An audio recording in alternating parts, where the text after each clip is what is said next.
మెరిసే తెల్లని చర్మం కోసం Japanese glutathione fruits flowers extract తో చేసిన ప్రిస్మాస్ గ్లూటా రోసా సోప్. నమస్తే అమ్మా.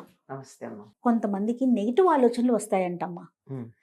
అవి తప్ప అంటే నేను ఏమన్నా తప్పు చేస్తున్నానా, దీనివల్ల ఏమన్నా దోషమా, అసలు నేను దేవుడి దగ్గరికి వెళ్ళేటప్పుడు నాకు నెగిటివ్ ఆలోచనలు ఎందుకు వస్తున్నాయి అని చాలా మంది అడుగుతా ఉన్నారమ్మా. అంతే కదమ్మా. పూజకు కూర్చున్నా, ఇంట్లో ప్రేయర్ చేసుకుంటూ ఉన్నా, స్తోత్రాలు చదువుతున్నా అన్నీ కూడా నెగిటివ్ ఆలోచనలు వస్తాయి. ఓకే. ప్రతికూల భావనలు అంటాం. ఇవి రెండు రకాలుగా కొన్ని కారణాలుగా వస్తాయి. ఒకటి ఏమిటంటే నేనేదో చేయకూడనిది చేశానేమో అని కొంచెం రియలైజేషన్ ఉంటే, అది ఎవరికి, ఈ కాలంలో యువతరంలో ఉన్న వాళ్ళకి సన్మార్గంలో వెళ్ళాలనే ఆలోచన ఉంటే నేనేమన్నా తప్పు చేస్తున్నానేమో అని.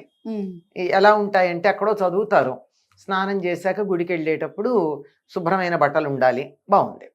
అయ్యో నేను అయ్యాక విప్పిన బట్టలు ముట్టుకున్నాను కదా,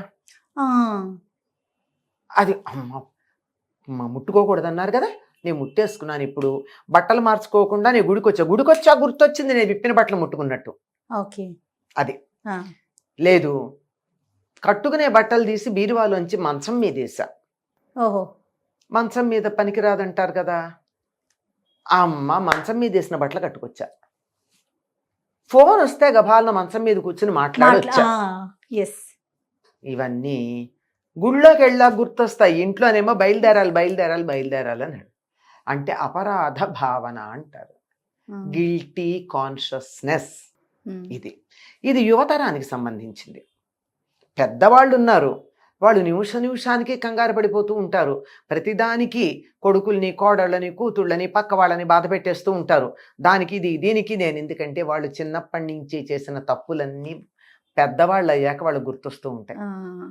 అమ్మా వాళ్ళు చేస్తుంటారు కదా, వాళ్ళు ఏవేవో కూడనివన్నీ అప్పుడు ఆ యవ్వనంలో ఆ ఉమ్మస్సు అంటారే, ఆ ఉమ్మస్సులో ఆ హడావిడిలో ఏవేవో చేసేస్తుంటారు.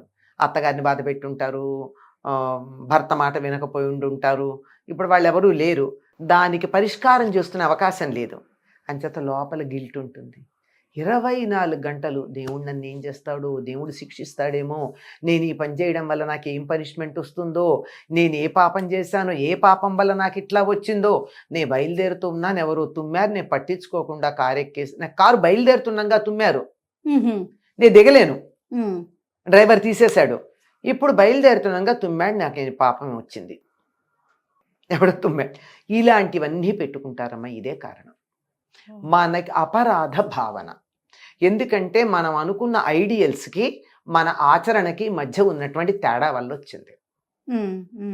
ఇప్పుడు నేను చెప్పానే, విప్పిన బట్టలు ముట్టుకున్నాము, అది పాచి బట్టలు, లేదంటే ఇంకేదో మంచం మీద కూర్చున్నా అన్నది ఏమిటి, కూర్చోకూడదు అనే ప్రిన్సిపల్ తెలుసు, కూర్చున్నాం. చెయ్యకూడనిది తెలుసు, చేశా. చెయ్యాల్సింది తెలుసు, చెయ్యలా. ఇక్కడ ఐడియల్ అండ్ ఆచరణ, ఆదర్శము ఆచరణ, ఈ రెండింటికి మధ్య తేడా వచ్చేటప్పటికి గిల్ట్ ఫీలింగ్ వస్తుంది. ఓకే. అందువల్ల జాగ్రత్తగా ఉండాలి. ఒకటేమిటంటే ఎవరు పడితే వాళ్ళు చెప్పినవన్నీ విని బుర్రలో పెట్టుకోవద్దు. ఫస్ట్ గిల్ట్ అందుకే కదా వచ్చేది. అదేగా. నిజమే, మనసు మీద కూర్చోవడం తప్పే, కానీ ఒక్కసారి అనుకోకుండా కూర్చున్నంత మాత్రాన కొంపలు మునిగిపోలేదు, దేవుడు మనని శిక్షించడు. రెగ్యులర్గా చేస్తే తప్పు, ప్రతిసారి అదే పని చేస్తుంటే, అదే పని చేస్తే. ఇంకా కొంతమందిని చూస్తాం, ఓసిడి అంటూ ఉంటారు, నిమిషం చేతులు కడుక్కుంటారు, నిమిషం కాళ్ళు కడు, ఏమన్నా అంటే అదంటారు, అదంటారు, ఏదో ఒకటి.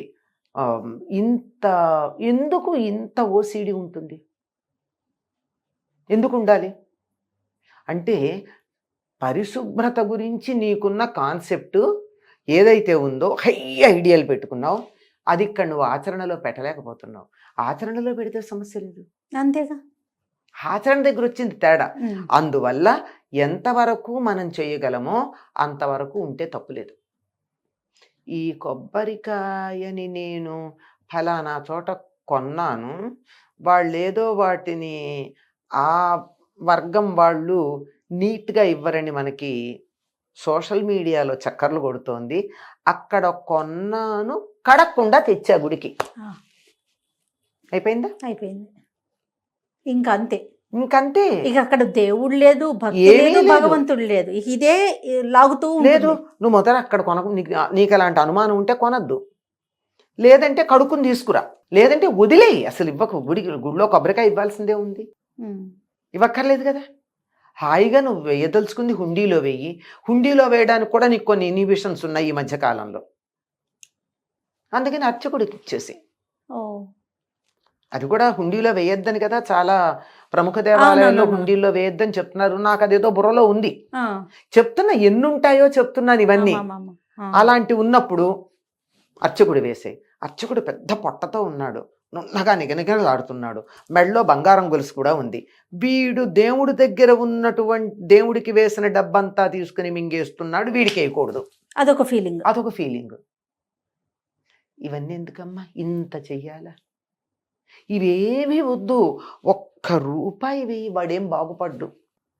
ఉమ్. నువ్వు వేసిన రూపాయి వల్ల మేడలు కట్టుకోడు, పొట్ట పెంచుకోడు అర్చకుడు, ఉమ్. పూజారి. ఉమ్.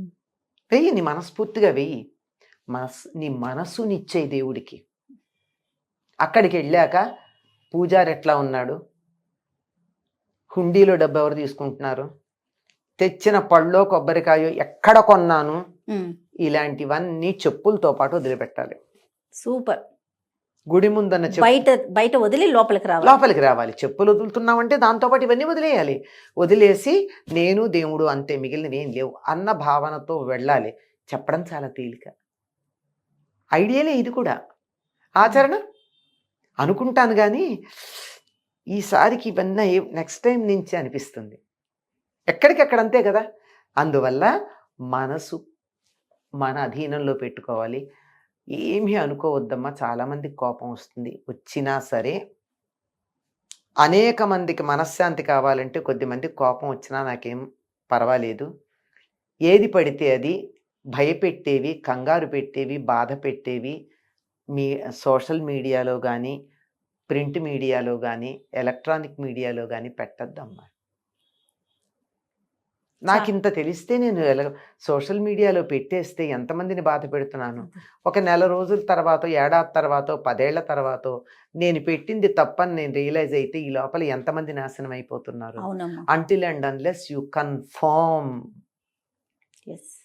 అది కూడా ఎట్లా, అందులో ముఖ్యంగా ఆధ్యాత్మిక విషయాలు పెద్దలను అడిగి, గ్రంథాలు చదివి, రిఫర్ చేసి, క్లారిఫై చేసి పెట్టండి. ఇది ఇలా బాధపడే వాళ్ళందరి తరఫున నేను రిక్వెస్ట్ చేస్తున్నది. తప్పకుండా అమ్మా. అంతేగాని అద్భుతమైన మాట ఇది. దీనివల్ల మీరు ఇట్లా చేస్తే ఇంతే, దీనివల్ల మీకు నాశమే, మీరు ఇట్లా అణగారిపోతారు, మీ కుటుంబం దరిద్రంలో ఓలాడుతుంది, అవును, పైకి రానే, ఇలాంటి మాటలన్నీ ఎందుకమ్మా. దాని బదులు మీరు ఇట్లా చెయ్యండి బాగుంటుంది అని చెప్పండి. రైట్. అది కూడా ప్రాక్టికల్గా చెప్పండి. ఇప్పుడు ఒక సనాతనమైనటువంటి నైష్ఠికుడైనటువంటి ఉద్యోగం చేయకుండా వేదాన్నే నమ్ముకుని ఉండేటటువంటి బ్రాహ్మణుడు పాటించినటువంటి నియమాలన్నీ అందరూ పాటించగలరా? అది వాళ్ళకి సంబంధించి, అంతే కదా. ఆడవాళ్ళకి సంబంధించిన నియమాలు వేరు, మగవాళ్ళకి సంబంధించిన నియమాలు వేరు, చదువుకునే వాళ్ళకి సంబంధించిన నియమాలు వేరు, ఉద్యోగస్తులకు సంబంధించిన నియమాలు వేరు, ఆడవాళ్ళకు కూడా బాలింతలకు వేరు, గర్భవతులకు వేరు, ఇన్నున్నాయే.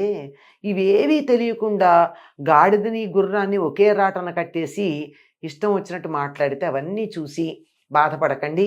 ఎవరైతే మేము పూజ కూర్చున్నా, దేవుడి దగ్గరికి వెళ్ళినా మాకు నెగిటివ్ ఆలోచనలు వస్తున్నాయి అని అనుకుంటున్నారో వాళ్ళందరూ కూడా అందరి చెప్పని వదిలేసి మీ అమ్మా నాన్న చెప్పింది, మీ అంతరాత్మ చెప్పింది వినండి, సుఖపడతారు. చాలా సంతోషం అమ్మా, అద్భుతమైన విషయం. ఆఖరికి నే చెప్పింది కూడా వినమని నేను చెప్పట్లా, మీ అంతరాత్మ చెప్పింది వినమంటున్నాను, మీ అమ్మా నాన్న చెప్పింది వినమంటున్నాను. మీకు ఎప్పటి నుంచో మీ కుటుంబంలో అనుసరిస్తూ వచ్చిన పద్ధతులు ఫాలో అవ్వమని చెప్తున్నాను.